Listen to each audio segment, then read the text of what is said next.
Bienvenidos a Encendidos por el Espíritu, donde cada palabra, cada historia y cada mensaje busca avivar tu fe y encender tu alma con el fuego del Espíritu Santo.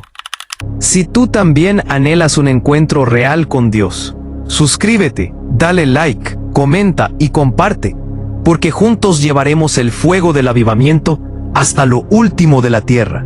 Smith Wigglesworth y la profecía del avivamiento final. Smith Wigglesworth fue un hombre sencillo, pero lleno del poder del Espíritu Santo. Un plomero inglés convertido en predicador que caminó en una fe tan radical que los milagros lo seguían donde quiera que iba. Pero más allá de sus prodigios y sanidades, hubo algo que marcó las últimas décadas de su vida.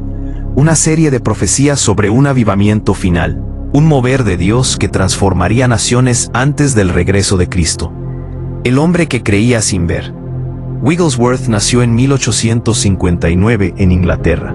Fue un hombre sin mucha educación formal, pero con una pasión ardiente por las almas. Su esposa Polly le enseñó a leer usando la Biblia, y desde entonces nunca leyó otro libro. Su lema era simple: solo creo lo que está en la palabra, y la palabra lo dice, así que lo creo.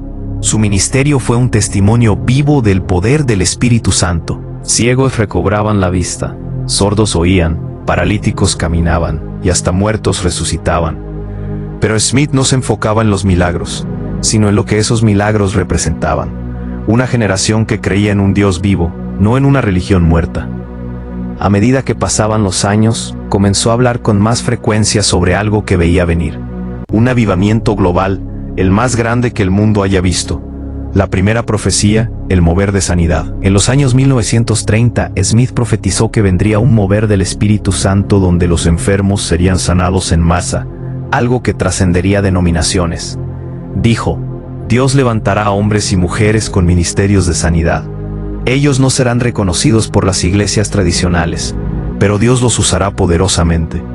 Décadas después, en los años 40 y 50, esa palabra se cumplió con el avivamiento de sanidad que sacudió a Estados Unidos y al mundo. Oral Roberts, Allen, Jack Coe, William Branham, Catherine Kuhlman, todos formaron parte de ese mover que Wigglesworth había anunciado mucho antes. También está parte del segundo mover de la palabra. Luego Smith habló de un segundo mover. Profetizó que después del avivamiento de sanidad vendría un avivamiento de la palabra, donde los creyentes serían edificados por el conocimiento profundo de las Escrituras y se levantarían ministerios enseñando con revelación. Esto también se cumplió. En las décadas de los 70 y 80, Dios levantó ministerios enfocados en la enseñanza. Kenneth Hagin, Derek Prince, Kenneth Copeland y otros. Fue una época donde la iglesia empezó a entender su autoridad espiritual, la fe y la palabra hablada. La profecía del gran avivamiento final. Pero Wigglesworth no se detuvo ahí. Poco antes de morir en 1947, compartió con Lester Sumrall una visión que estremeció el corazón de todos los que la escucharon. Con lágrimas en los ojos, le dijo: al poco vi el avivamiento más poderoso que jamás haya conocido la historia. Vendrá un tiempo cuando el Espíritu Santo se derramará sobre toda carne. Se unirán el mover de la palabra y el mover del Espíritu. Cuando estos dos se unan, habrá un avivamiento que traerá multitudes al reino, y será el principio del fin. Según Wigglesworth, este avivamiento final no estaría centrado en una persona o denominación, sino en el cuerpo de Cristo entero. Jóvenes, pastores, evangelistas y creyentes comunes serían llenos del fuego del Espíritu para llevar el Evangelio a todos los rincones del mundo. Cuando el Espíritu y la palabra se unan, el avivamiento final habrá comenzado. Será más grande que lo que se vio en los días de Pentecostés. Millones serán salvos y la gloria de Dios cubrirá la tierra. El testimonio de Lester Sumrall. Lester Sumrall, quien fue testigo directo de esa conversación, relató años después que Wigglesworth estaba profundamente conmovido al hablar de esta visión.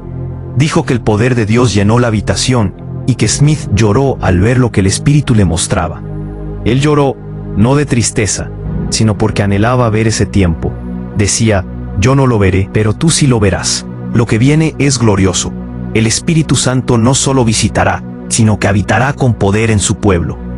Sumrall afirmó que, Al mirar los años siguientes, vio cumplirse las primeras 2 partes de la profecía y creyó que la tercera, la unión del Espíritu y la palabra, es la que está comenzando en nuestros tiempos, el patrón divino de los avivamientos.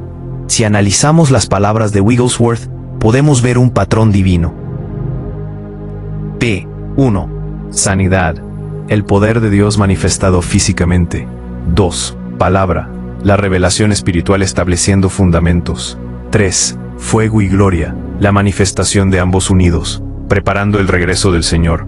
Es como si Dios estuviera preparando a su iglesia paso a paso, enseñándola a caminar en poder, sabiduría y santidad. El tiempo del cumplimiento.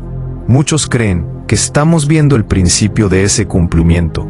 Nunca antes en la historia hubo tantos creyentes llenos del Espíritu alrededor del mundo, conectados por la tecnología, predicando el Evangelio en todos los idiomas.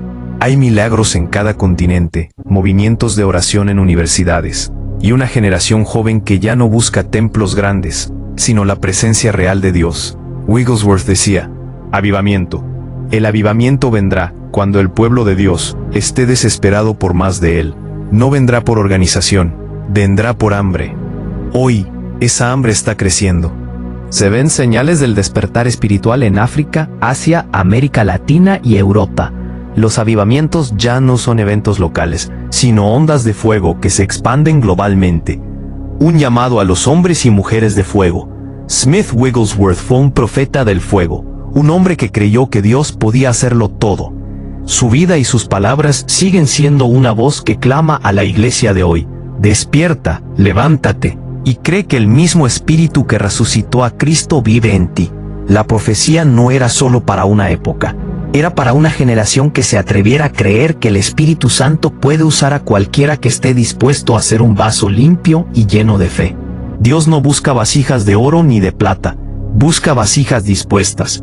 Wigglesworth ya no está, pero su fuego sigue ardiendo en aquellos que, como él, se niegan a conformarse con una fe tibia.